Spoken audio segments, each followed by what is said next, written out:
You punched Jungkook over that? The words slipped out of Jimmy Fallon's mouth in a wheeze, his body doubled over in a fit of laughter that echoed off the pristine studio walls. But Jimin didn't laugh. He sat there, eyes unfocused, hands clasped tightly on his lap, the smile on his lips forced, holding back a truth that burned far deeper than the audience could ever guess. It had started 20 minutes before the taping, in the green room where the scent of coffee and hairspray mingled in the air. Jungkook had been pacing his usual pre-show ritual, muttering lyrics under his breath, earbuds in, hoodie up. Jimin sat quietly on the couch, thumbing through his phone, pretending not to watch him. But every footstep Jungkook made sounded like a drumbeat in Jimin's chest. And then, without warning, Jungkook said it. "You deleted her message, didn't you?" Jimin froze. The air thickened. No one else was in the room. No staff. No managers. Just the two of them in a silence that suddenly roared like a jet engine. "She asked me, not you," Jungkook continued, pulling out his earbuds, eyes sharp, the warm brown of his irises darkened by something unspoken. "Why would you, Because she was playing you," Jimin snapped, his voice louder than he intended. "And you were too blind to see it." Jungkook stepped closer. "You don't get to decide who I talk to. I do when she was only using you to get to me. That was when it happened." Fist. Jaw. A gasp of breath. The lamp beside the couch fell and shattered. The pain didn't register immediately, but the betrayal did, familiar, ancient, tangled in years of things left unsaid between them. Back in the present, on Jimmy Fallon's set, the audience laughed. They didn't know the full story. How could they? They thought it was a harmless celebrity anecdote, a silly argument over a girl. Jimin played along, lifting his hand to gesture dramatically. "I told him his taste in women is worse than his rapping," Jimin said, and the crowd exploded again. But inside he was trembling. Jimmy wiped tears from his eyes, shaking his head. "Man, BTS drama is way funnier than I expected." Jimin forced a chuckle, but his eyes flicked sideways, to the camera, to the nation watching, and for a second, a flicker, he let it show. A flash of regret. Of fear. Of guilt. Behind the scenes, in the dressing room now empty and dimmed, the shards of the broken lamp still lay untouched, glittering like teeth in the carpet. The door to that memory hadn't closed. It had only begun to open. And neither Jimin nor Jungkook knew that what had started as a private fracture would soon become a public rupture, one that would unravel not only their friendship but the very foundation of the group they both lived for. But for now, Jimmy Fallon was still laughing. And Jimin still smiled. Even as everything inside him was breaking. "You think just because you smile on camera it fixes what you did?" The dressing room door slammed so hard it sent a shudder through the mirrors lining the walls. Jungkook stood there, still wearing his stage clothes, black silk shirt half unbuttoned, collar askew, sweat dampening his hair. His chest heaved, not from exertion but from something older. Something deeper. Jimin didn't turn. He kept his eyes on the open suitcase before him, methodically folding his jacket with trembling hands. The silence was not a pause, it was a shield. "I didn't delete it to hurt you," Jimin said finally, his voice low and exhausted. Jungkook's laugh was dry, mirthless. "That's the second lie you've told me this week. Then don't ask for the truth if you're not ready to hear it." Jungkook crossed the room in 2 strides and shoved the suitcase off the bench. It thudded to the floor with a heavy, clumsy sound, its contents spilling out: clothes, a worn journal, a photograph, face down. Jimin didn't flinch. He simply bent down to pick it up. "You crossed the line," Jungkook said, quieter now but every syllable shaking. "You read her messages.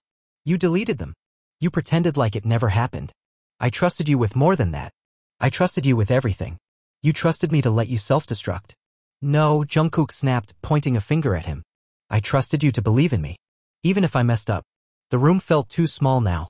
Every inch was a furnace of old wounds, unfinished arguments, apologies never made, laughs that once could melt glaciers now weaponized into silence.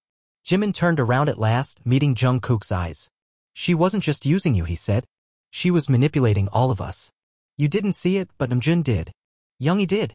She got into your head and you let her divide us. I didn't delete her message because I was jealous. I did it to protect you." Jungkook's jaw tensed. "You sound just like our managers." "I'm not them," Jimin replied, voice rising. "But maybe if they'd stepped in earlier, Tae wouldn't have ended up in the hospital that night." Silence fell like a guillotine. Jungkook blinked. "That has nothing to do with this." "It has everything to do with this." A knock interrupted them, tentative, polite. 5 minutes till you're needed backstage for the group shot," a production assistant's voice filtered in. "We're coming," Jimin said, without looking away from Jungkook. The door clicked shut again. For a long second, neither of them moved. Then Jungkook's expression cracked, just slightly. His voice was quieter when he spoke again. You think you always have to carry everything. Like if you don't fix us, we'll fall apart. I don't think that, Jimin whispered. I know that. Jungkook's laugh was bitter again, but softer now. He shook his head and walked toward the mirror. He ran a hand through his hair, trying to pull himself back into the idol everyone expected him to be. You ever think maybe we're already falling apart and you're just holding the broken pieces like that'll bring them back together? Jimin didn't respond. He just picked up his jacket, folded it again, and walked out. The photo shoot was a blur. Flashbulbs. Painted smiles. Taehyung said something in passing that made Hoseok laugh, and Jungkook cracked a rare grin. From the outside, they looked whole. From the inside, the cracks were widening. Later that night, back at the hotel suite they were all sharing for the press run, Namjoon found Jimin on the balcony, smoking a cigarette he didn't even like. You don't smoke, Namjoon said quietly. Jimin didn't turn. I don't punch my brothers either. Namjoon came beside him, leaning on the cold iron railing. I heard, he said simply. Jimin sighed. Of course you did. Everyone hears everything. Everyone knows everything. Except no one really knows anything. That's not true. Jimin finally looked at him. Then tell me, Hyung, do you think I was wrong? Namjoon was quiet for a long time. The night was unusually silent, New York traffic distant, sirens far off like faint warnings. I think you were right about her, Namjoon said finally. But I think you underestimated how much Jungkook needed to figure that out himself. I was trying to spare him. I know. But sometimes love isn't sparing someone. It's letting them get hurt and being there when they fall. Jimin's eyes glistened. He took a final drag and stubbed the cigarette out on the railing, flicking the filter into the wind. He's not talking to me, he said. He will, Namjoon assured. But it's bigger than that one fight, isn't it? Jimin nodded. There's something he doesn't know. Something I can't tell him yet. Namjoon didn't push. When the time comes, tell him. Not because you owe him an explanation, but because he deserves the whole truth. That night, Jungkook lay awake in his bed, headphones in, music off. Just silence. He stared at the ceiling, one hand behind his head, the other on his stomach. On the nightstand beside him, his phone vibrated once. It was a message from her. He'll twist the story. You know that, right? He always does. He didn't respond. Instead, he tapped his photo gallery. There was a picture from 2 years ago. Him and Jimin at a bus stop in Osaka, both grinning, eating something on sticks, takoyaki, probably.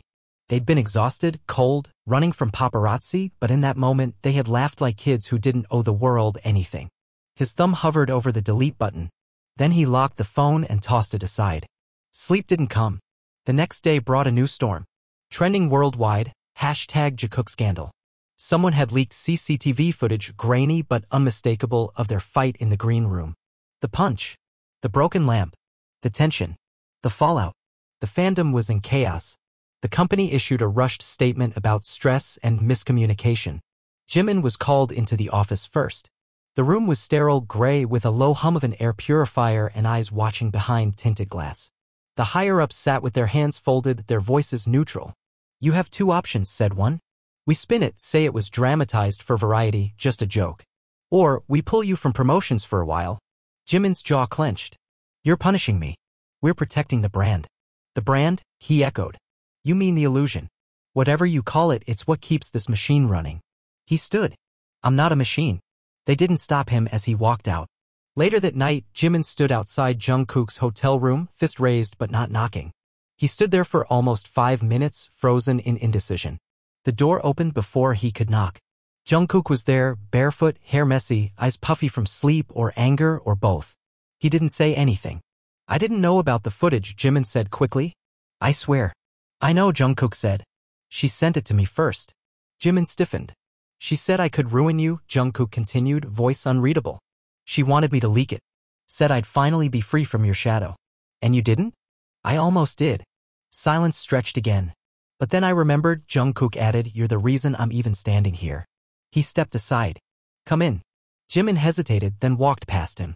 There, in the dimly lit room with nothing but the buzz of a minibar fridge, they sat across from each other.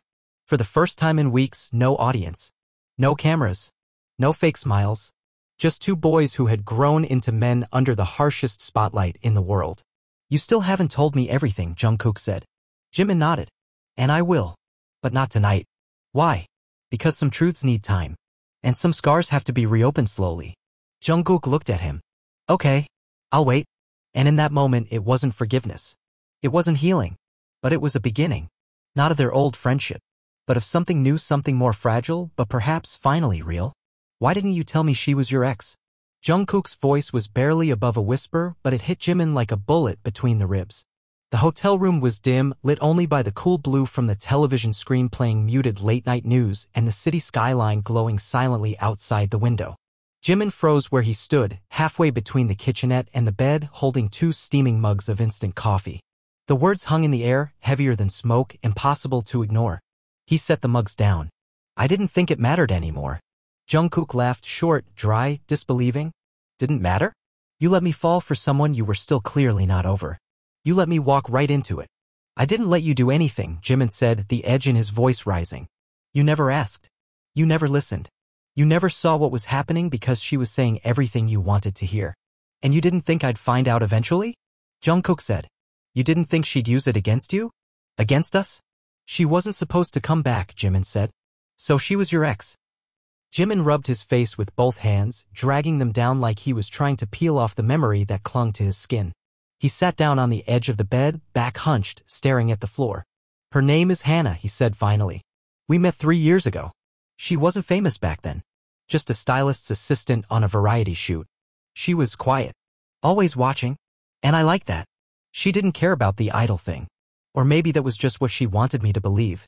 Jungkook leaned against the wall, arms folded tightly. And what happened? She got close. Too close. Then I started noticing things disappearing. Notes. My phone. Backup drives. She'd ask strange questions about the others, who fought with whom, who drank the most, who was vulnerable. At first I thought I was imagining it, that I was being paranoid. But then Jimin hesitated, closing his eyes. She sold private footage of Taehyung having a breakdown. Anonymous but not anonymous enough. Jungkook's mouth parted in horror. You're kidding. I confronted her, Jimin continued, eyes distant. She cried. Swore she didn't mean to. That she was pressured. That she loved me. And like an idiot, I believed her. For a while. Why didn't you report her to the company? I did, Jimin said. They paid her off to stay quiet and told me to cut all contact. But they never blacklisted her. Never filed anything officially. They said it would create bad press. So she comes back and chooses me next. Yeah. There was a long silence, like a vacuum had sucked all sound from the room. Jungkook finally sat down across from him. You think she planned it? I think, Jimin said slowly, she knew exactly what she was doing. And I think she's not working alone. Jungkook looked up sharply. What do you mean? I mean, Jimin said, leaning forward, voice low, I think someone inside the company helped her leak that CCTV footage. Outside, thunder rolled faintly over the city. I'm not just guessing, Jimin continued. Last week, I found an envelope slipped under my hotel door. No name. No address. Inside was a flash drive. It had voice recordings. He stood, walked to his bag, and pulled out a small black USB stick. He handed it to Jungkook. There's one with her and someone else, male voice. Discussing you. Discussing me. They knew about the green room fight before the leak. They even joked about how it would trend. Jungkook's eyes burned with disbelief and rage. So this whole thing is a setup. And we're the bait. That night, the two of them sat shoulder to shoulder for the first time in weeks, listening to the audio files in silence. A hidden recording. A meeting. Hannah's voice unmistakable, soft, sweet, calculated. Then a man's voice, digitally distorted but laced with venom. He still thinks it was an accident. Pathetic. We'll make him break, Hannah said. He's the weak link. No, the man replied. It's Jimin. Push him far enough and he'll burn the whole thing down. The recording ended. Jungkook's hands were trembling. We need to go to Namjoon.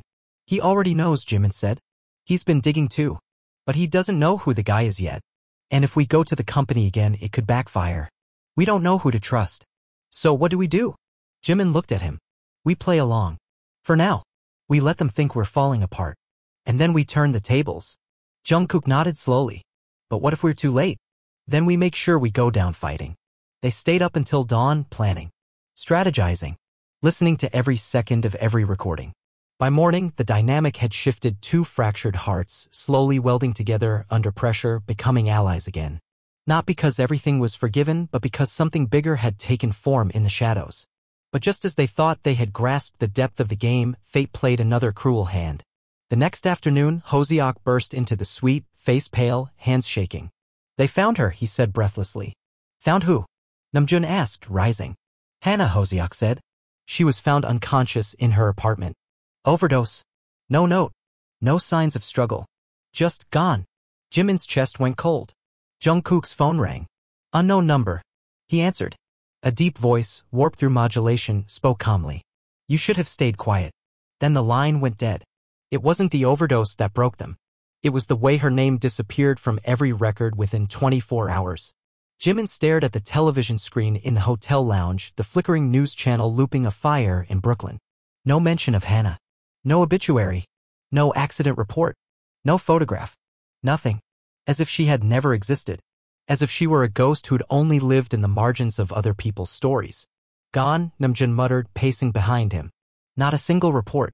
I've called 3 contacts. Police said it's sealed. Medical examiner said it was a suicide with pending toxicology. Her neighbors think she moved. She didn't move, Jungkook said from the corner, voice low and bitter. She was erased. Jimin didn't speak. He couldn't. Because the last time he'd seen Hannah, truly seen her, was 2 weeks ago in a parking garage beneath HYB's Tokyo building. She had been standing beside a black van, her fingers wrapped around a cigarette she never lit. Her eyes were hidden by large sunglasses, but Jimin remembered the way she smiled when she saw him. A smile full of secrets. You always said you wanted to protect me, she whispered that night. But did you ever ask if I wanted your protection? He hadn't answered. And now he never could. Yoongi entered the room, a USB drive clenched in his fist. You need to hear this, he said. What is it? Namjoon asked. Something I pulled from her laptop before they wiped her cloud. You got into it? She used your birthday as her password, Yoongi said, glancing at Jimin. You really meant something to her once. Jimin said nothing. Yoongi plugged the USB into the lounge's projector laptop and opened a folder titled Black Petal. Dozens of audio files and text logs scrolled across the screen. One was labeled Confession, Night of the Fountain. He clicked play. Hannah's voice filled the room, crackling with quiet terror. If this is found, I'm probably dead. I should have never gone to the agency. I thought they'd help. I thought Jimin would protect me. But someone's watching me. They know everything, where I go, what I say, who I message. I don't think it's just one person. There's a network. Someone from inside gave me the footage of the green room. I didn't even ask for it. It just appeared. Then the text started. The voice shook. He said if I didn't play along, he'd send a video of me from years ago. Something no one was supposed to have. He said BTS needed a scandal. That their unity was fake. That Jimin was already breaking. And I just wanted out. But it was too late. The file ended. Everyone was frozen. Jungkook stood slowly, his mouth dry. Do you think she was trying to make it right? I think, Jimin said, finally speaking. She realized she wasn't the player. She was the pawn. Namjoon turned toward Yoongi. You said there were more files? Some are text logs. Mostly anonymous chats. Threats. Instructions. She was being guided. Manipulated. By who? Yoongi looked at Jimin, then at Jungkook. That's the part you're not going to like. He opened one chat log dated 2 months ago. The screen showed a username, Zeus_9. Message history scrolled fast. Commands. Timestamps. A voice note. Namjoon froze. I know that name, he said slowly. Yeah, Yoongi said. You should. He clicked play on the voice note. And the voice that spoke wasn't distorted. It was unmistakably the head of HYB's Global Strategy Division. Make the younger one crack first, the man said. He's emotionally reactive.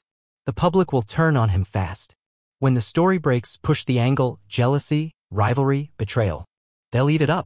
And if the dancer intervenes, make him the traitor. The one who chose love over loyalty. Either way, we win.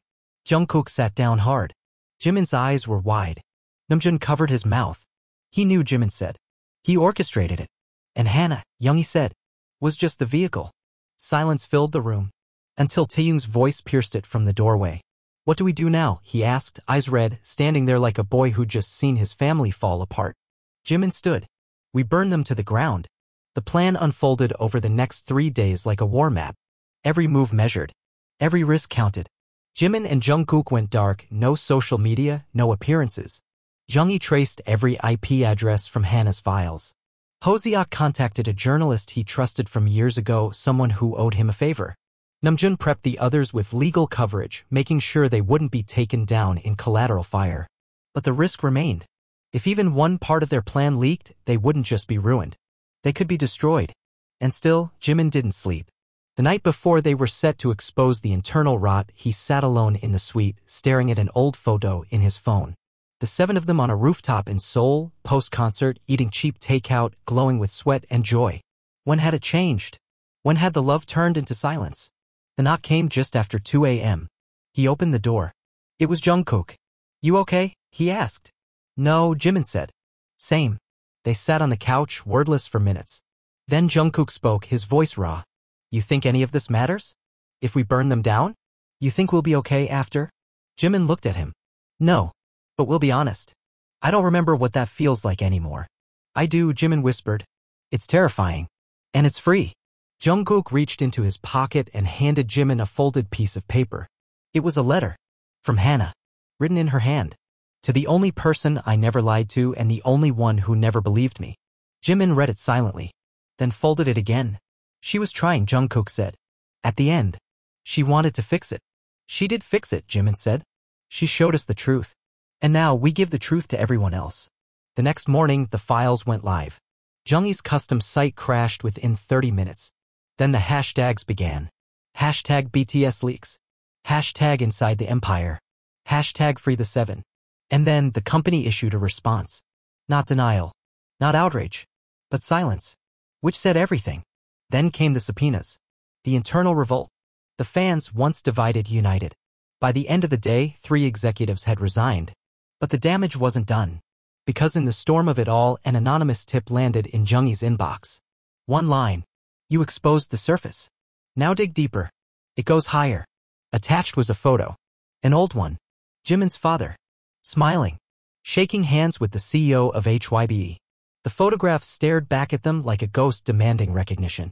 Jimin stood frozen as Jung slowly turned the image in his hands, careful not to bend it. It was grainy, time-stamped from over 15 years ago. But the 2 figures were unmistakable, a younger version of HYB's CEO Min Gyo-suk, still with color in his hair and a confident smirk, and beside him, beaming, with a drink raised in mid-toast, was Jimin's father. Not a man in the background. Not a handshake among many. It was an embrace. A celebration. "What is this?" Jungkook asked, staring at the photo with narrowing eyes. Jung shook his head. "There's no metadata. It's a scan. Someone wanted us to see this." Namjoon was standing by the window, hands locked behind his back. Min Gyo-suk started out in talent scouting. Before HYB even had a name. They say he had connections in Busan with local businesses, some less legal than others. Taehyung sat slowly. "Is that why your dad left?" he asked Jimin softly. "Did he work with him?" Jimin didn't answer. Not at first. He walked over to the table and picked up the photo. His hands didn't shake. But his eyes did, wet, unreadable. "I didn't know," he said. "I swear to you, I didn't know." "Jimin," Namjoon said cautiously, "when was the last time you spoke to your father?" Jimin's throat worked silently. 6 years ago, he finally replied. "He called me after we won our first daesang. He told me not to get comfortable." "Not to get comfortable?" Jungkook echoed. "What the hell does that mean?" "He said," Jimin murmured, "that the higher you rise, the more you owe. And that I wasn't ready to pay the price." No one spoke. Jung slowly pulled open a drawer, retrieved a manila folder, and slid it across the table. "I didn't want to show you this unless I had to," he said. "But you need to see what else I found in Hannah's drive." Jimin opened the folder. Inside were printed emails, transcripts of conversations, financial records. One document stopped him cold. A transfer of ownership, partial shares in a shell company registered in Jeju tied to HYB's entertainment division. One of the shareholders listed Park Hyun-suk, his father. Jimin sat down as if gravity had suddenly grown tenfold. "This doesn't make sense," he said. "It makes perfect sense," Jung replied. "They didn't just target you because of Hannah. They targeted you because of your bloodline. They needed leverage. Control? Control over what?" Jungkook asked. "We're not a threat." "No," Jung said quietly. "But the truth is." Jimin's mind reeled.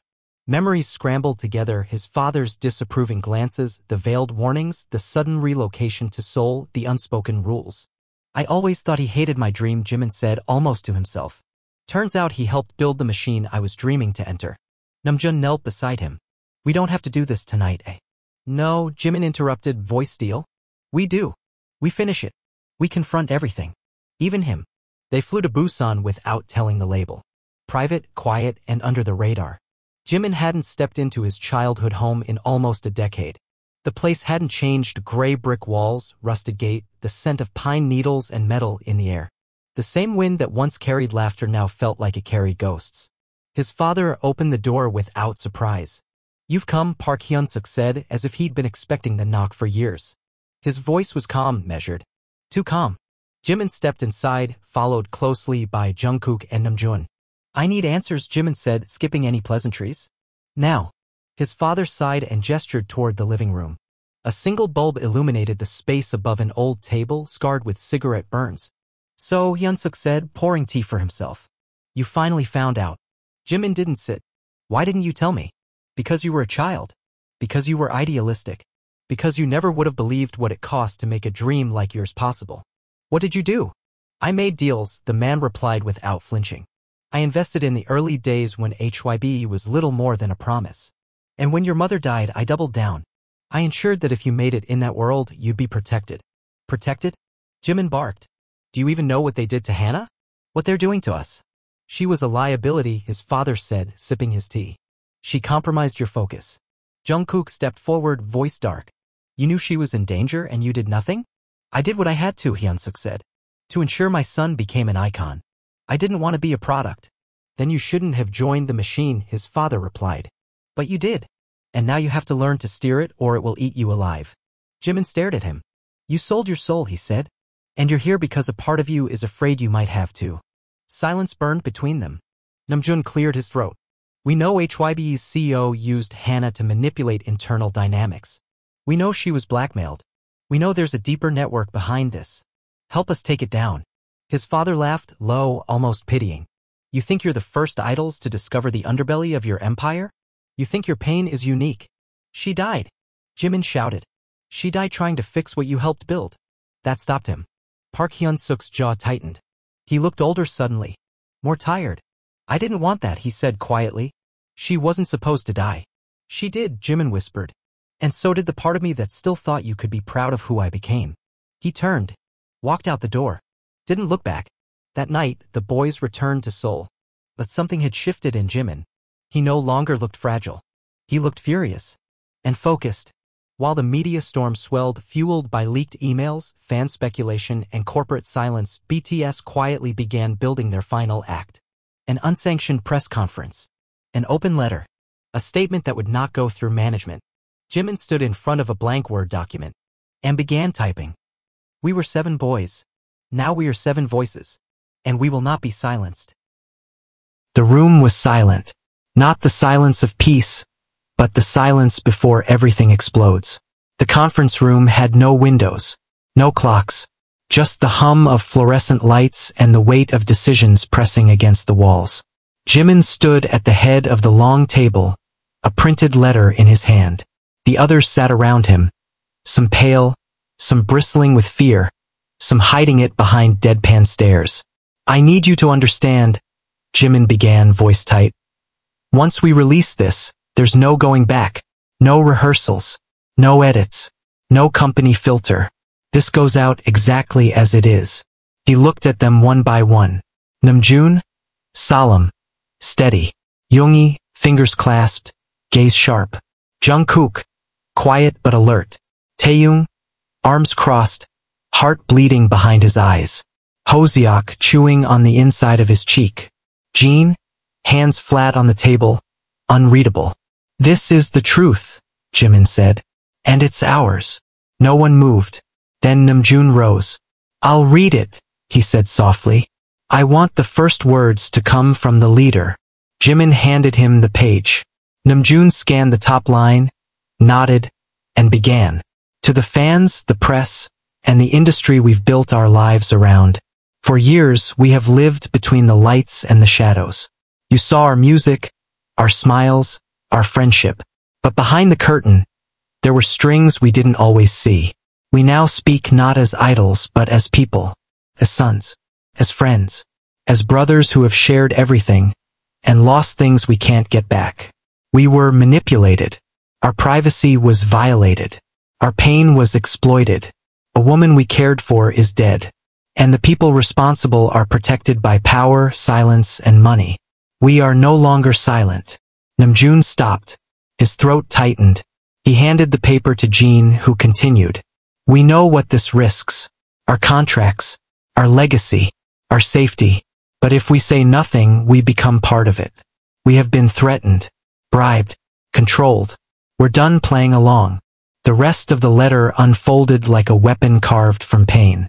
It included the timeline of Hannah's manipulation, the connection to Min Gyo-suk, the hidden audio, the press intimidation, the strategic targeting of the members' mental health to create rifts.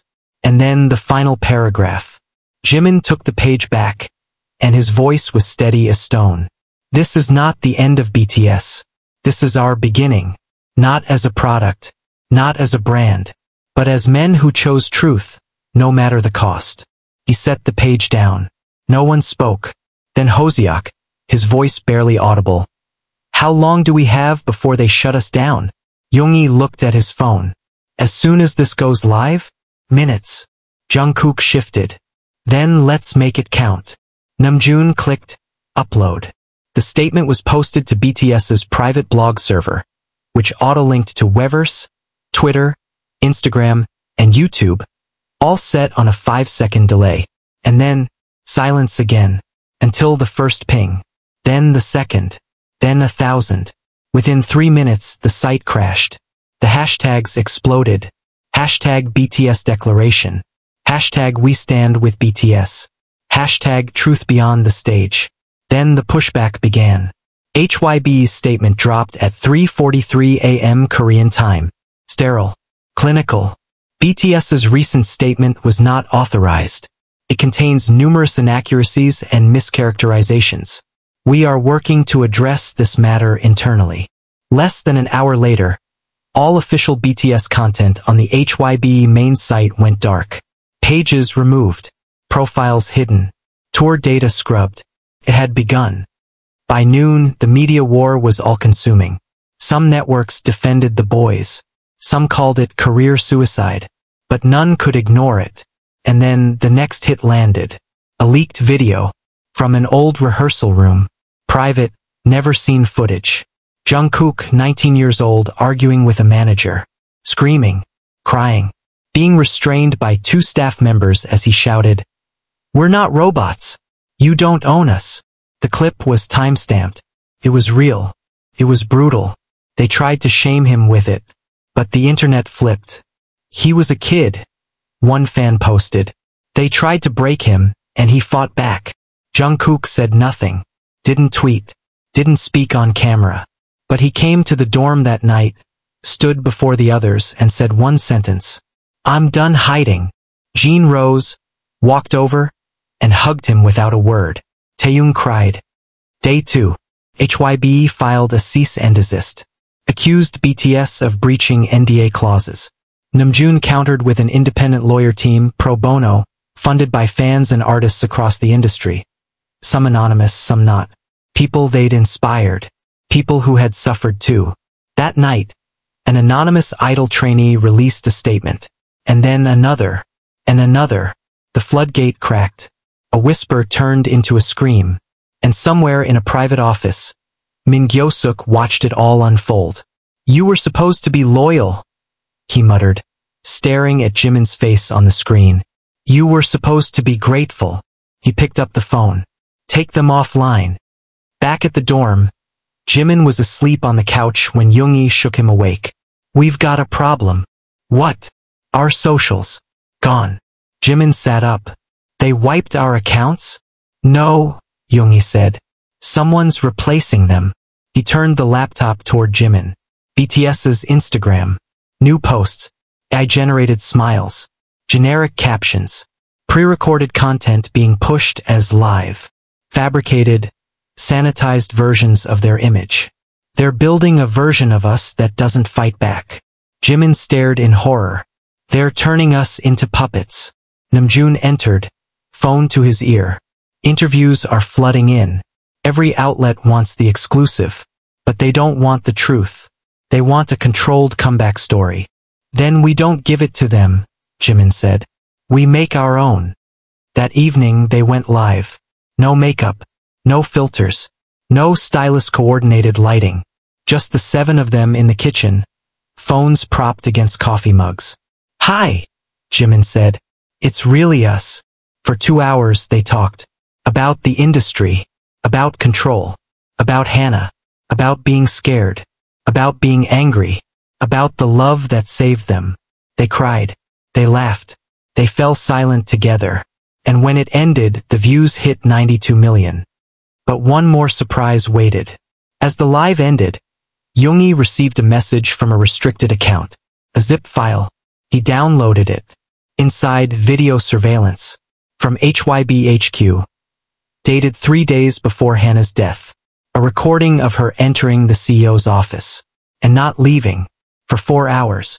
At 2:16 a.m., security footage showed her being escorted barefoot, dazed by 2 men. Unidentified. They weren't guards. They weren't staff. One of them had a tattoo on his wrist. A white rose. Jimin's breath left his lungs. "That's her tattoo," he whispered. "That was hers." Yoongi zoomed in. The man wasn't carrying her. She was walking, but her eyes were empty. Namjoon leaned in. "That wasn't suicide," he said. "That was a message." Jimin looked down at the table. At his phone. At the silence roaring in his chest. "She knew," he said. "She knew they'd come for her. And she faced them anyway."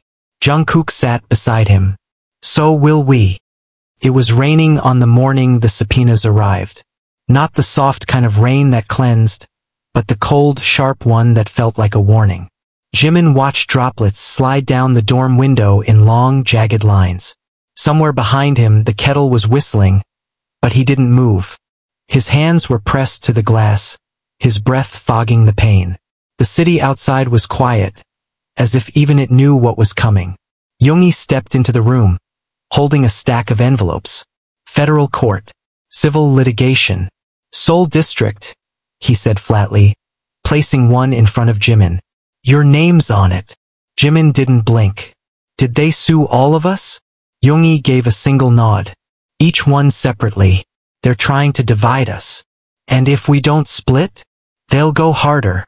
Taehyung entered from the hallway, his hair still wet from the shower, towel slung around his neck.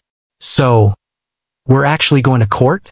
Namjoon followed behind, expression unreadable, holding his own subpoena like it was dipped in acid. "It's not a trial yet," he said. "Just proceedings. Discovery. They want to bury us in paperwork, silence us under the weight of bureaucracy." "They don't know us," Jungkook said, arms crossed in the corner. "We don't get buried. We rise." A beat of silence. Heavy. Then Jeon spoke. "We have a bigger problem." He tossed his phone onto the table. On the screen, a news headline from a shady tabloid. "Former BTS member may testify for HYBE in defamation case." All eyes turned toward the phone. "What do they mean by former?" Taehyung asked. Jeon didn't answer. Yoongi's face darkened. "I know who they mean," he said. Namjoon nodded slowly, grim. "Kang Min." The room went still. No one had spoken his name in years. Kang Min, the trainee who was once groomed to be the 8th member of BTS during their pre-debut days. Back when nothing was certain. When the company was desperate. Before he was dropped without explanation. Or rather, after something happened. Something none of them had ever fully understood. "You think he'd really testify against us?" Jungkook asked, incredulous. "Why? That was so long ago." "He hated us," Yoongi said simply. "Not all of us, but enough." Taehyung shifted uncomfortably. "He didn't hate you, Hyung." Yoongi looked away. Namjoon turned to Jimin. "If they bring Kang Min to the stand, he'll have access to our old dorm logs, rehearsal tapes, medical records." Jimin's stomach turned. "Then we get there first." "How?" "Expose them before they weaponize him." Yoongi exhaled, rubbing his temples. "We'd need his cooperation, and I doubt he's going to pick our side after what happened." Jeon narrowed his eyes. "Then we remind him what really happened, because if he's going to stand up there and tell half the story, we'll tell the rest." They tracked him down in a rundown part of Itaewon, where fame goes to vanish and silence is sold in whiskey and late-night neon. His apartment was small, sparse. Half-open blinds and scattered clothes. A guitar in the corner, strings snapped. One look told them what they needed to know. He wasn't doing well. Jimin and Yoongi stood outside his door, uncertain for the first time in weeks. Jimin knocked. A voice answered from inside. Groggy. Bitter. If you're here to drag me back into hell, don't bother. I never left. It's Jimin, he said quietly. And Yoongi. Silence. Then a slow creak. The door opened just enough for a shadowed eye to peek out. The man on the other side was gaunt. Older than he should be. His jaw tightened when he saw them. Wow, Kangmin said. The golden boys. Come to bribe me? Threaten me? Neither, Yoongi replied. We came to ask you not to lie. Min snorted. You think I owe you truth? You owe me. No one owes anyone anything anymore, Jimin said. We're all just trying to survive what they did to us. Min stepped back. You've got 5 minutes. They entered. It smelled like mold and regret. Min collapsed onto the couch, pulling a blanket over his lap. Let me guess. You heard I'm talking to HYBE. We heard you're being used, Yoongi said. Min laughed bitterly. Used? Please. I asked to testify. You think I forgot what it felt like? Watching you all debut while I got erased. That wasn't us, Jimin said. That was the company. You know that. You let it happen, Min spat. And you especially, Jimin. You acted like I didn't exist once they told you I wouldn't make the cut. Jimin flinched. I was a kid, he said softly. I didn't know how to fight them. I barely knew how to fight for myself. Min stared at him for a long time. Then he said, Do you remember the training camp in Busan? The one where they made us dance on wet concrete? Jimin nodded slowly. They told me to break my foot for a sympathy vote. Said it would earn me a final chance at being chosen. He laughed. A hollow, shattered thing. I did it. I broke myself. And I was still cut. And you know what they said? He looked directly at Jimin. They said they didn't need another broken toy when they already had you. The words hit like a slap. Jimin staggered back a step. Min didn't stop. So don't talk to me about who used who. Don't you dare. Yoongi spoke then, low and firm. If you help them now, you're not getting justice. You're giving them more power.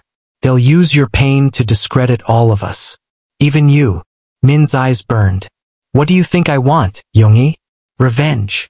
Peace, Yoongi said. Peace died the day I watched you debut without me. Silence. Jimin pulled something from his pocket. A worn photo. Him, Yoongi, and Min, taken outside the old practice room. All three sweaty, smiling, hopeful. I never forgot you, Jimin whispered. Min looked at the photo, long and hard. Then he looked away. You have no idea what it's like to be erased. Then help us make sure no one else is. Min said nothing. But when they left, he didn't close the door right away. The court date was set. Public. Televised. Dangerous. Their lawyer warned them. The company will fight dirty. They'll twist every sentence. They'll use your tears, your silence, your rage. Be ready for that. Jimin was ready, but he didn't expect what came next. The night before the hearing, he received a message. There's a 7th name in Hannah's file. Attached, a folder. Locked, encrypted. The password? Mirror. He typed it in, and what he found inside turned his blood cold. Not a name. A recording. From Hannah. If I'm gone, the one person who knows everything is the one you'll trust least. He's the 7th name. He's the one they threaten most. He made a deal to protect you all. I didn't blame him, but I think, if he doesn't tell you, you'll never be free. I'm sorry, Jimin. I really loved you. The file ended. Jimin's hands shook. Who was the 7th name? And why did he already know it in his heart? The courtroom was colder than Jimin expected. Not in temperature, but in soul. The walls were beige and unforgiving. The fluorescent lights bleached every face pale. And the microphones embedded into the tables seemed less like tools for truth and more like surgical instruments. Jimin sat between Namjoon and Yoongi, heart pounding beneath his suit. His hands were folded together on the lacquered table, but the tips of his fingers trembled ever so slightly. A low voice announced, "All rise." The judge entered, robes flowing behind her, her expression unreadable.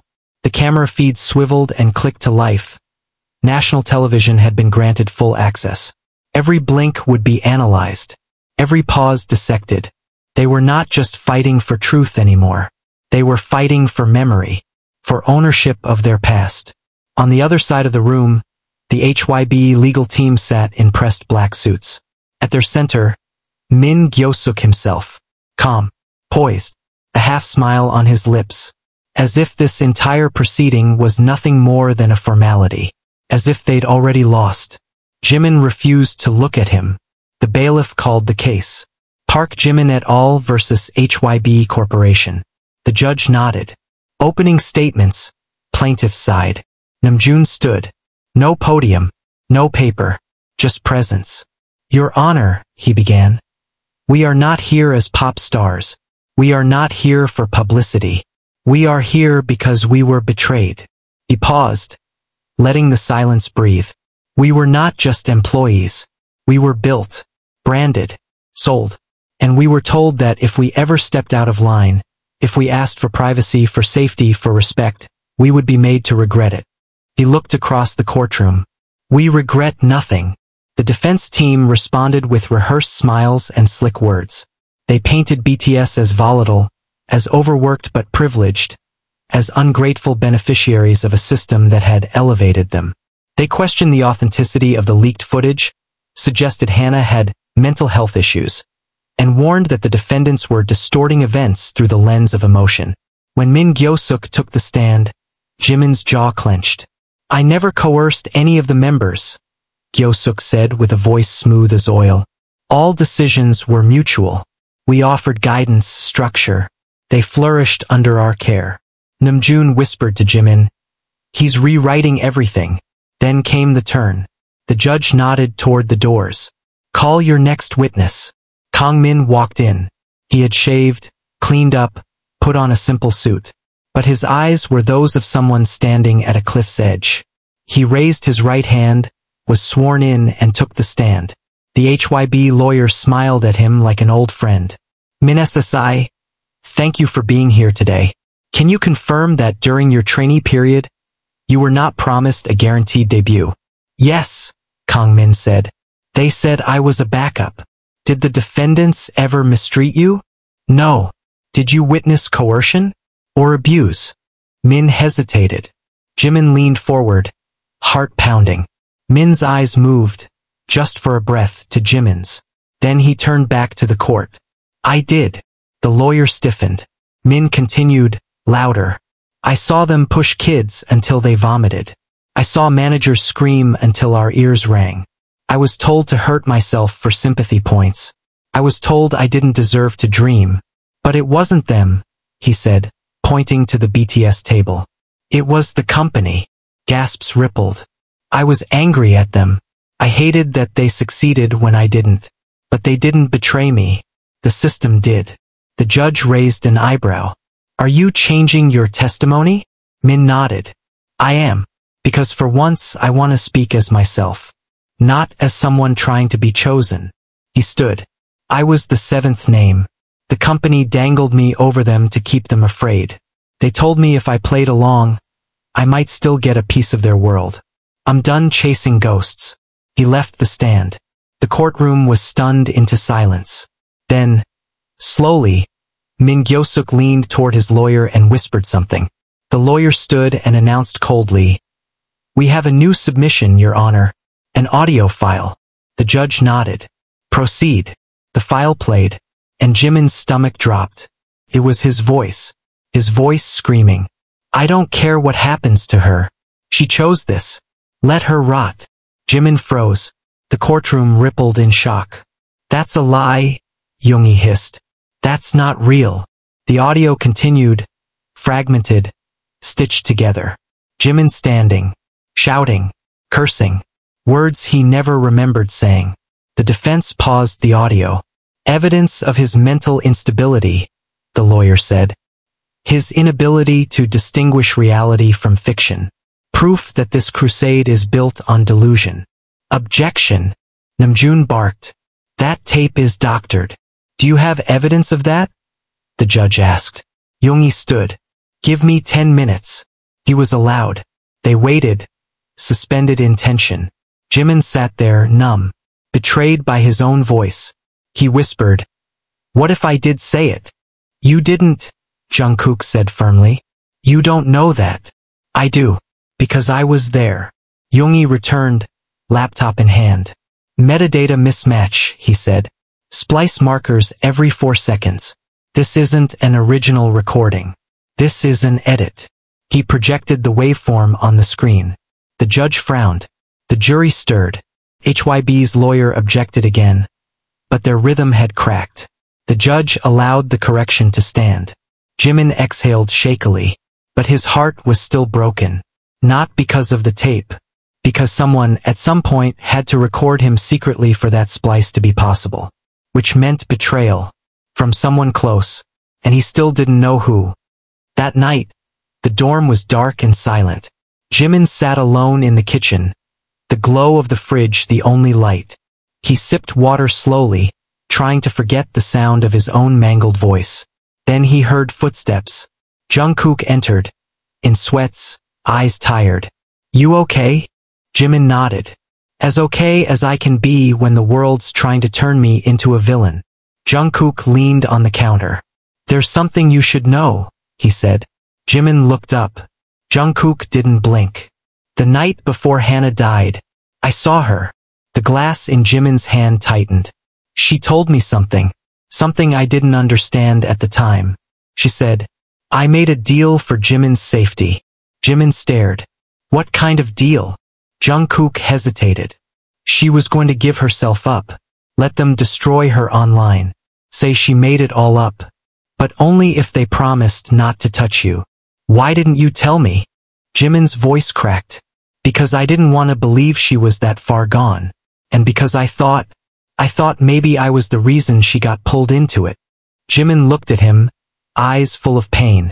"Why didn't you stop her?" "Because I was afraid," Jungkook said, finally letting the word break out of him. "Because I was scared that if I pushed too hard, she'd disappear. And then she did anyway." They were silent. Then Jungkook added, "And there's one more thing." Jimin didn't breathe. "I knew about the 7th name. I figured it out days ago. It wasn't just Min." Jimin's voice was ice. "Who was it?" Jungkook hesitated. Then whispered, "Jeon." "You're lying." The words dropped into the dorm kitchen like a lit match onto gasoline. Jimin's voice was hoarse, cracking under disbelief, rage, and the 1,000 questions clawing at his chest. He stood rigid, back against the refrigerator, his fingers white from gripping the edge of the countertop. Across from him, Jungkook's face was drawn in quiet devastation, the truth in his throat like broken glass. "I wish I were," Jungkook whispered. "You said the 7th name is Jeon?" "I didn't want to believe it. I tried not to. But Hannah, before she died, she left a second message in her cloud. She encoded it with Seekjin's birth date. The access tag was labeled, 'He knows everything.'" Jimin turned away, breath shuddering out of him. He slammed his palm against the fridge door, a desperate, instinctive need to hit something that wouldn't shatter like they were. Why would she? Why would he? "He made a deal," Jungkook said. "It was months ago. Right before we started planning the live broadcast. Right before you found out about Hannah's involvement." "Deal with who?" Jungkook stepped closer. "With Min Gyo-suk. To keep us together. To stop the contract threats. To keep you safe after you punched that manager. To protect our public image before you lost it completely." Jimin turned, face twisted. "So he sold us out. He sold me out." "No," Jungkook said quickly. "He didn't leak anything. Not directly. But he let them monitor us. Your room. The practice sessions. The arguments. All of it. He thought he could control what they saw." "Jesus," Jimin whispered, his knees buckling. He sank into the chair like the wind had been ripped from his lungs. "And all this time I thought." He didn't finish the sentence. It hurt too much. Jungkook sat down beside him, shoulders slumped. He's still your brother, Hyung. No, Jimin said, voice dead. Brothers don't do that. When Jeon returned from the courthouse, the dorm was silent. Too silent. He took off his shoes, set down his briefcase, and walked slowly into the living room, where he found them waiting. Namjoon, Yoongi, Hoseok, Taehyung, Jimin, and Jungkook. Not seated casually. Not spaced comfortably. They were aligned, as if they had rehearsed this. Jeon stopped in the doorway. He looked around and then let out a soft breath. So, you know, Jimin stood. It was not a violent motion. It was the kind of movement people make when grief becomes too much to sit with. You should tell us, Jimin said. Out loud. Jeon stepped further into the room. He looked each of them in the eye. No shaking. No excuses. But no armor either. I made contact with Gyoseok's team 6 months ago, Jeon said. They were threatening to cancel Jungkook's solo project. Said it had become too politically risky after the Hana rumors started circulating. They also had transcripts of Jimin's therapy sessions. They planned to leak them. Jimin's jaw clenched. I told them I'd cooperate, Jeon continued, that I'd let them install 2 surveillance feeds. One in the kitchen, one in the practice room. I told them I would filter what they saw, show them only what made us look compliant. Normal. You thought you could control them? Yoongi said, eyes narrow. I thought I could buy us time, Jeon said. With our privacy? Namjoon asked, his voice rising. With our lives. Jeon swallowed. I didn't know they had already gotten to Hana. I didn't know they were going to turn it into a full-scale collapse. I was trying to be strategic. You lied, Jimin said. To all of us. I was protecting us. You were protecting your image of us, Jimin snapped. You wanted the perfect story. 7 brothers. No blood. No scars. But we're not that. We never were. Jeon didn't respond. He stood still, taking it all. Not arguing. Not defending. I'm sorry, he finally said. It doesn't fix anything. But I am. Taehyung was the first to speak after the silence. You know what hurts the most? He said. It's not even that you betrayed us. It's that I'm not surprised. You've always carried things behind your smile. We just let you. Jeon looked at him. I never wanted this. None of us did, Jungkook said. Namjoon sat down slowly. The media's going to find out. Someone in the legal team's already leaking. They want this fracture to be the final image. They'll spin it, Hoseok said. Make Jeon the martyr. Make Jimin the monster. I can't do this anymore, Jimin whispered. I can't keep living in a narrative someone else is writing. No one spoke. And then Jeon said it.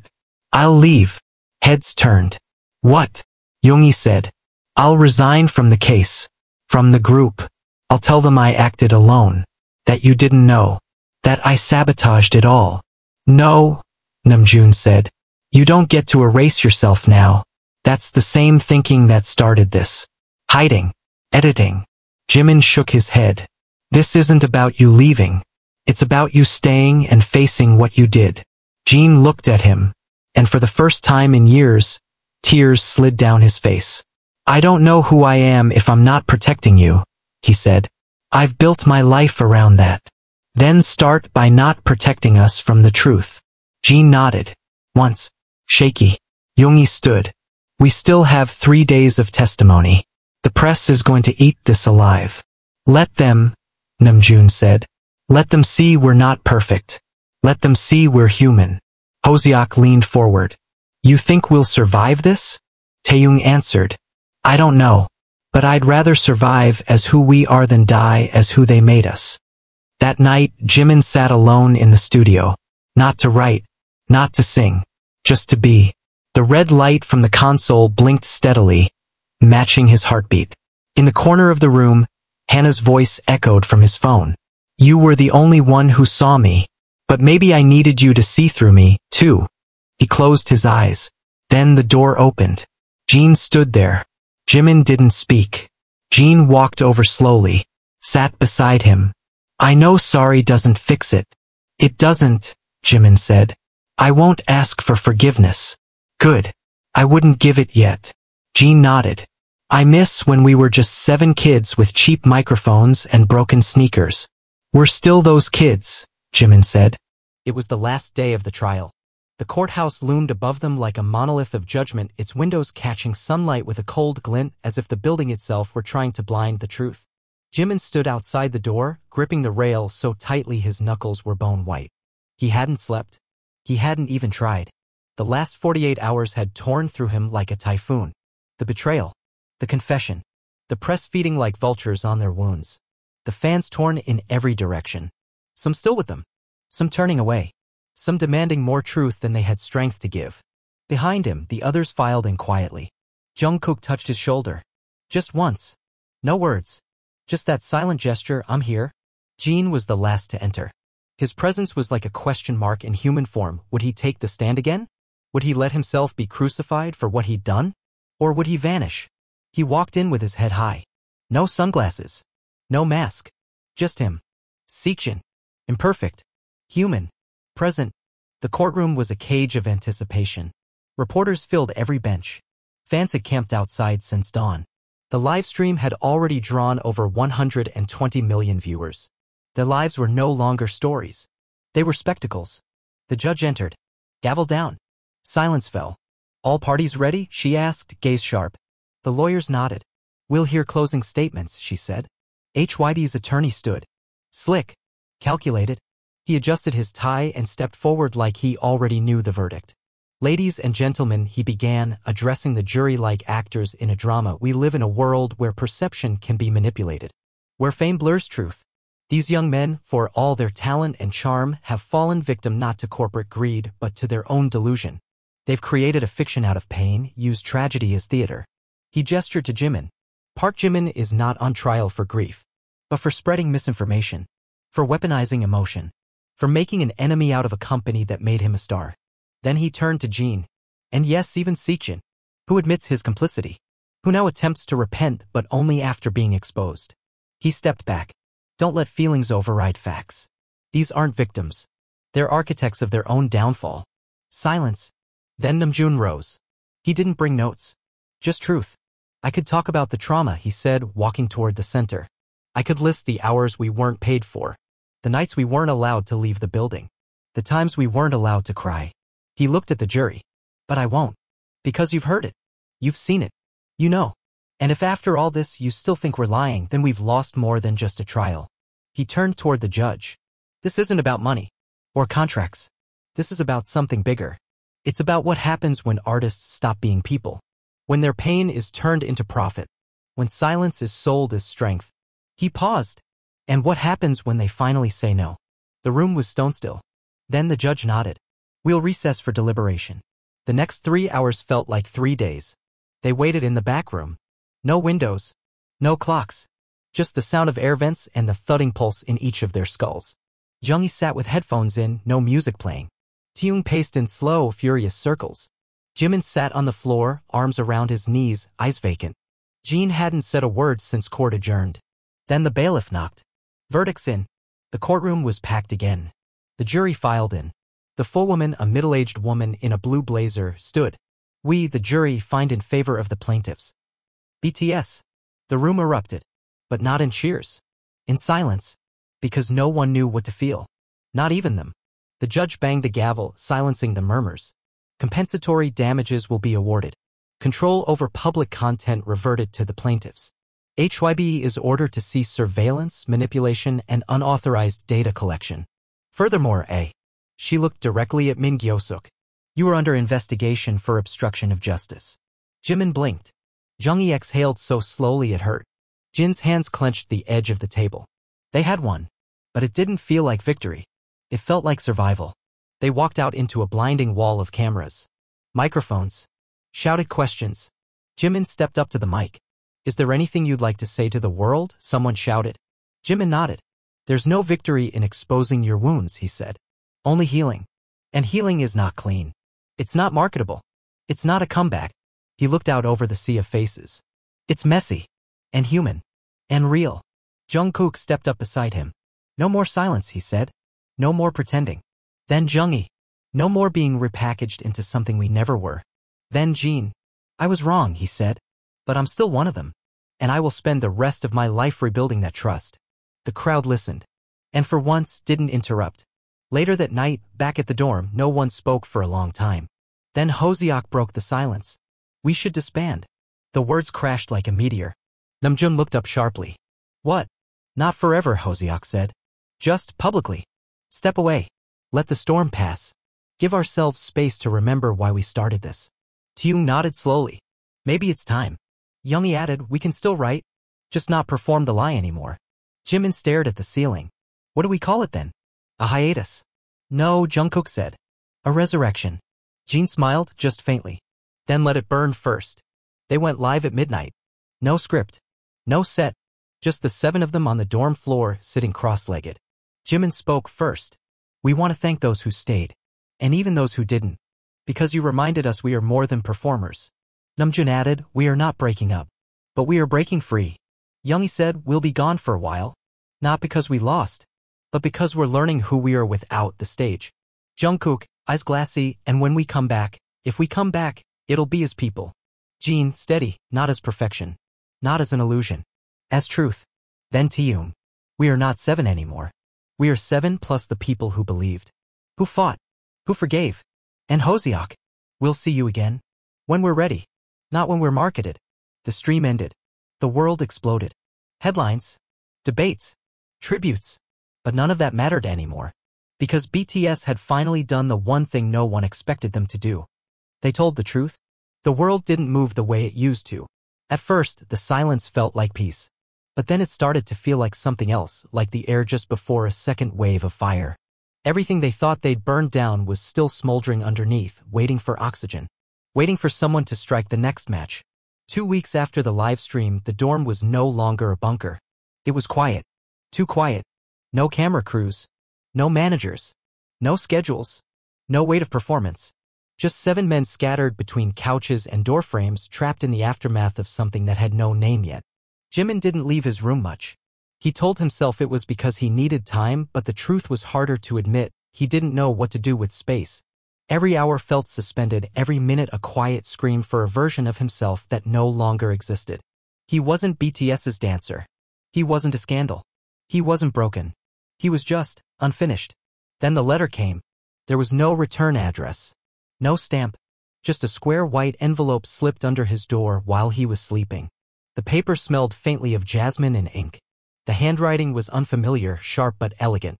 He opened it slowly, fingers hesitant. Inside, 2 lines. Hannah wasn't who she said she was. She lied to protect you. But she also lied to them. And I'm not the only one left who knows. No signature. No hint. But the words weren't what scared him. It was what fell out with the letter. A photo. A girl, barely 17, in a school uniform Jimin didn't recognize. In the background, the HYB building, still under construction, metal scaffolding curling around it like ribs. And standing beside her, unmistakable even in his youth, Min Gyo-suk. His arm around her shoulder. Smiling. Jimin stared at it so long his eyes blurred.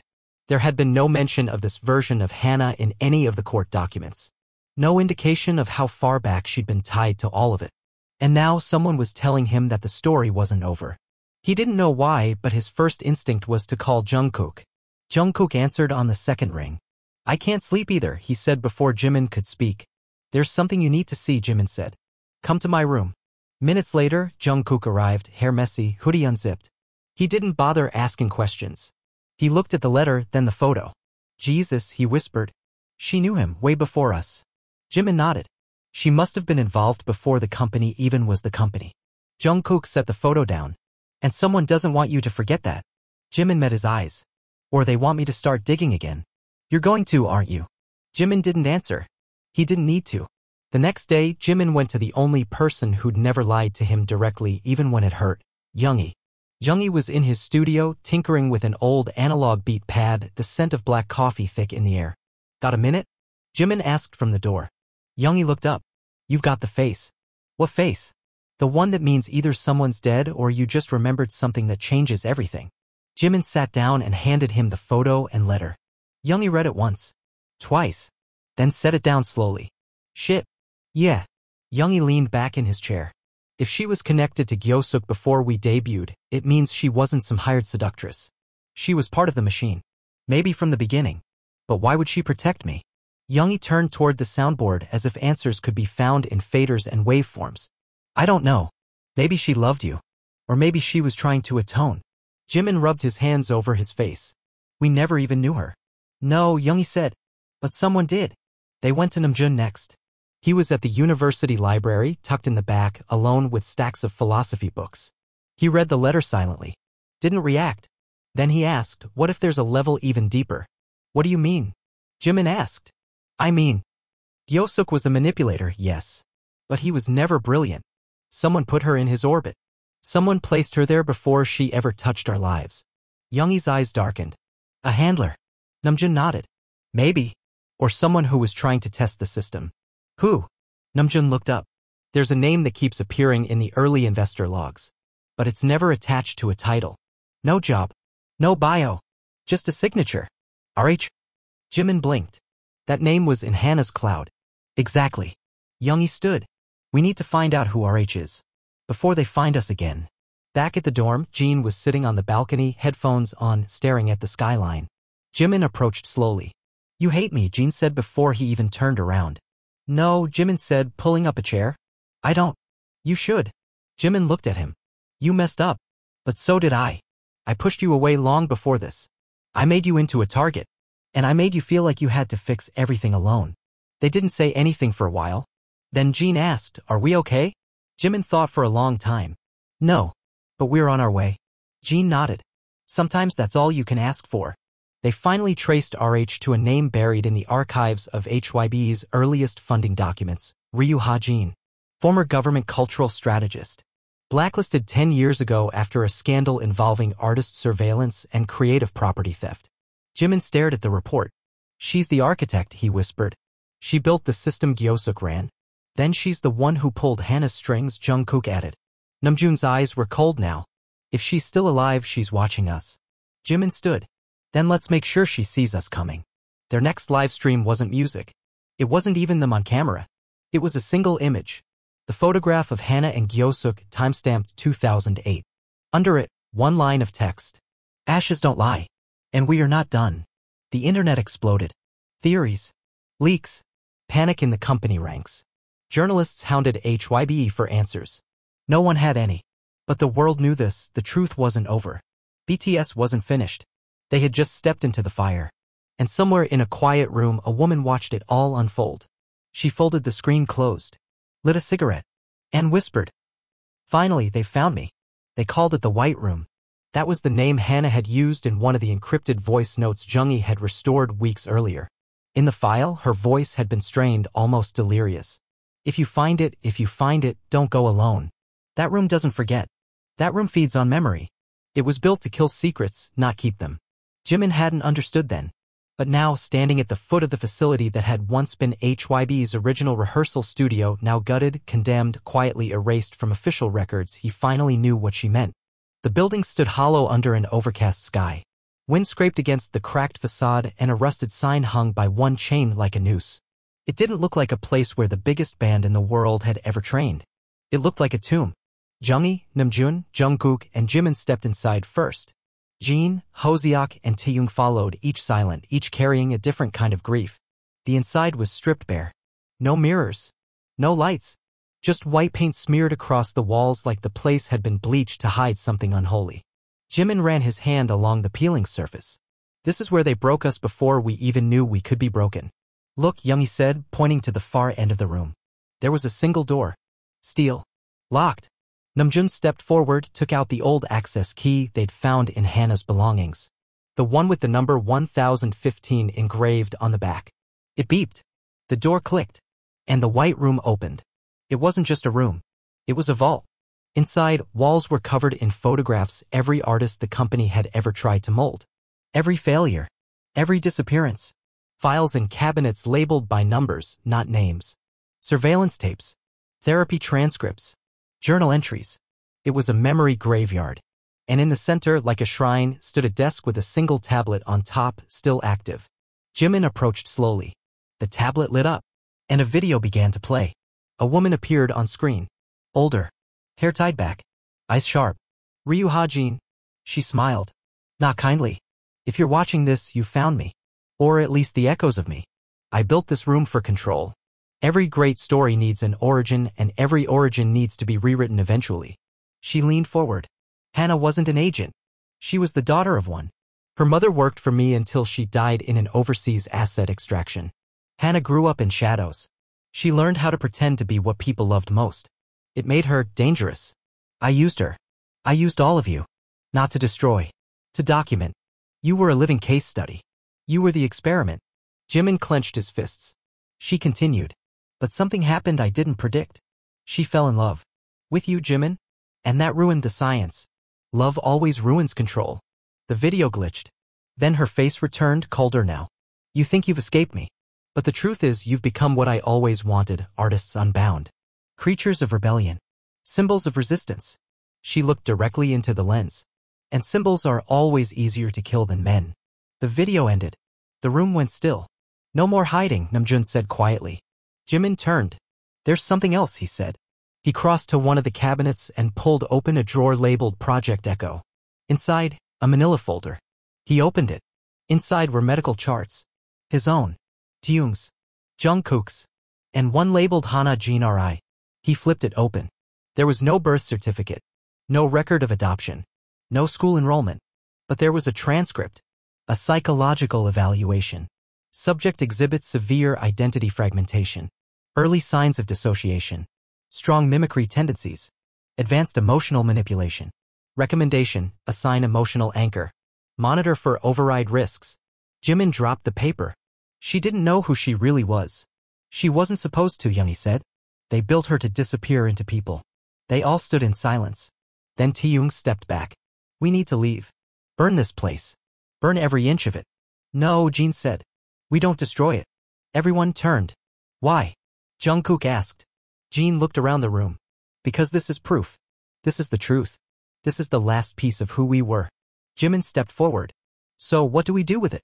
Jean looked at him. We turn it into a museum. 2 months later, the world watched as BTS hosted a live stream unlike any other. They unveiled the archive, a public digital database of their fight, their documents, their surveillance, the truth. The White Room was now rebranded as a physical exhibit space, raw, uncurated, unapologetic. And in the center? A wall-sized photograph of Hannah, with one sentence under it. The girl who remembered too much. They told her story. All of it. Jimin read her final letter aloud to the world. I am not a villain. I am not a hero. I was a mirror. I showed you what you needed. And I lost myself inside that. But I don't regret loving you. Not even a little. His voice cracked. And this time he didn't hold back the tears. Because he wasn't afraid anymore. A year passed. Each member walked their own path. Jean became an advocate for artist rights. Namjoon taught lectures on cultural rebellion. Jungkook launched a label for voices that had been silenced. Hoseok started therapy centers for former idols. Taehyung painted again. Jungkook built a community school in Busan. And Jimin? He disappeared. Until one night, a piano began playing live on a dark stage. A single spotlight. A boy in white. And a voice, raw and free. They tried to sell our silence. But we wrote it into song instead. The crowd stood. Cried. Bowed. And BTS, reunited on that stage, did not introduce themselves with their old slogan. They just sang. Because nothing needed to be said anymore. The world knew the truth. It began again with a phone call Jimin never expected. Not from a fan. Not from a producer. Not even from the industry. It was from Interpol. He didn't answer at first. He stared at the name flashing across the screen, the vibration rattling on the oak table in his new apartment. It was past midnight in Seoul. The rain outside was relentless, dancing violently against the windows as if it, too, was trying to wake him from the quiet. After the fourth ring, he picked up. Park Jimin, said a low voice with a slight accent. This is Agent Celine Corps, Cyber Division. I need to speak with you about the archive. Jimin sat up straighter. Why? It's been breached. The room tilted slightly. Jimin swallowed. How breached? Not stolen. Rewritten. The silence between them was thicker than the rain outside. I'm sending a secure file to your private email, she said. Open it. Then call me back. But don't speak to anyone until you've seen it. The line clicked. Jimin stared at the darkness of the room, barely lit by a single hanging bulb.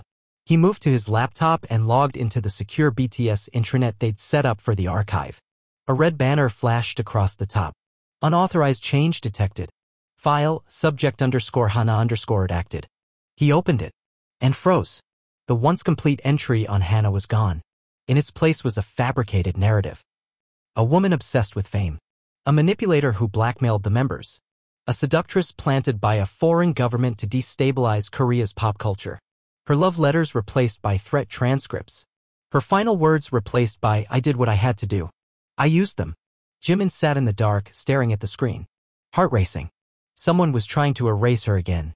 But this time, they were doing it through his truth. He called Jungkook immediately. Jungkook picked up instantly like he was already awake. "I know," he said. "You saw it." "Yeah."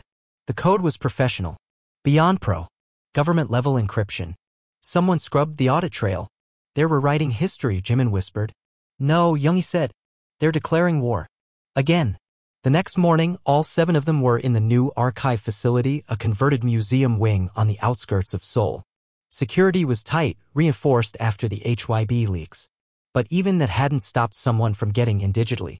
Namjoon stood at the center of the war room, hands planted on the table. He looked over the boys. "This was never going to end with court victories," he said. "Truth isn't safe. It's viral. And now someone's trying to turn our virus into a weapon." Jeon rubbed his eyes. "Why now?" Jungkook turned his laptop to face them all. "Because a week ago, someone in Berlin uploaded a clone of our archive. Not ours. A mirror version. Called the BTS experiment. It's stylized. Polished. All our names. Same photos. But every memory rewritten. Same faces, different story." Jungkook leaned in, jaw tight. "They made a fake version of us?" "Worse," said Hoseok, voice low. "They made it believable." Namjoon nodded. "This is psychological warfare. Memory assassination." Taehyung looked pale. "Who would even do this?" Jimin answered, slowly, quietly. "Someone who doesn't want people to believe in truth anymore." Namjoon picked up a folder from the table and tossed it forward. Inside, a printout of the clone site's host registry. The address traced not to a private individual, but a corporate shell in Switzerland. A name none of them had seen since the last trial. Ryu Hajin Industries. Jungkook cursed under his breath. "She's not dead." Namjoon shook his head. "No. She never needed to be. She just needed to vanish long enough to build something new. She built her own archive," Jimin said. "A mirror of ours. But backwards." "She's not trying to discredit us," Jeon murmured. "She's trying to replace us." They made a decision. They would fly to Berlin. All of them. Not just to find the mirror archive, but to confront whoever was running it. Namjoon called it Operation Shadowglass. Jimin didn't joke about the name, because by the time their plane landed, the damage had already gone viral. The mirror archive had been translated into 10 languages. It was being cited in academic journals. Schools were referencing it in pop culture classes. And most horrifying of all? Young fans, those who had never seen the real journey, had begun sharing it like gospel. Hashtag Hana the Agent. Hashtag BTS Deception. Hashtag Jimin Manipulated. Jimin's name trended for all the wrong reasons. Again. This time, it didn't break him. But it did something worse. It hollowed him out. In Berlin, they tracked the IP to a modernist compound surrounded by ivy and mirrored glass. Cameras on every corner. Private guards. Namjoon arranged a meeting through their legal counsel. A cultural preservation dispute. Neutral territory. The boys dressed simply. No stylists. No handlers. No music. Only purpose. Inside, they were led through white hallways until they reached a gallery space. Photographs of BTS lined the walls, but not ones they remembered taking. Doctored shots. Deepfakes. AI-forged smiles. Jeon stepped closer to one and whispered, "That's not my body." "They turned us into mythology," Jungkook said. "And now they're rewriting the myths." A door opened. And she walked in. Ryu Hajin. Alive. Unbothered. Dressed in gray. No makeup. No fear. Jimin felt the rage stir in his gut. The ghost of Hana's name in his mouth. "You're alive," Namjoon said evenly. Ryu smiled. "Truth always is. Even when you don't like its shape." "You rewrote her," Jimin said. "You butchered her." "I restored her," she said. "The world was never ready to hear your version. But they'll believe this one. It fits better. It makes sense. A tragedy must have a villain. And your truth was too complicated." "That's why it mattered," Jeon said. "Because it was complicated." She walked slowly to the center of the room. You thought the trial was a victory. It wasn't. It was exposure. It taught the world where to dig, what to question. You didn't end the system. You made it evolve. Jimin stepped forward. She died for this. She was trained to, Ryu replied. Jimin's fists clenched. You didn't just erase her. You reprogrammed her. I didn't have to. You're doing that all by yourselves, Ryu said. Every livestream, every tour announcement, every tear you shed on camera. You're feeding the myth now. Namjoon's voice was low and dangerous. What do you want? She looked at them all seven. To see if you'll burn it all down again, she said. Or finally give in. They left in silence. The car ride back to the hotel was wordless. Jimin stared at the city lights passing in blurred ribbons. What do we do? Taehyung finally asked. Jimin answered. The same way he did the first time. We tell the truth. But no one will believe us now, Jungkook said. Not like before. They don't have to, Jimin said. They just have to feel it. Namjoon met his eyes. You're going to sing again. Jimin nodded. I'm going to finish her story. That night, Jimin recorded one track. One mic. One take. No production. Just a piano. And his voice. It wasn't perfect. But it was hers. The lyrics were a letter to Hannah. A promise. A confession. A refusal to forget. If they cut you from the mirror, I'll carry the shards in my skin. Every scar a sentence. From the story they burned within. They released it unannounced. No label. No platform. Just the archive's front page wiped clean except for one video link. The song. And below it one sentence. We don't win by being believed. We win by remembering. It broke the internet. But more than that, it broke the silence again. Not just for BTS, but for the thousands of voices who had once been rewritten. And were ready to write back.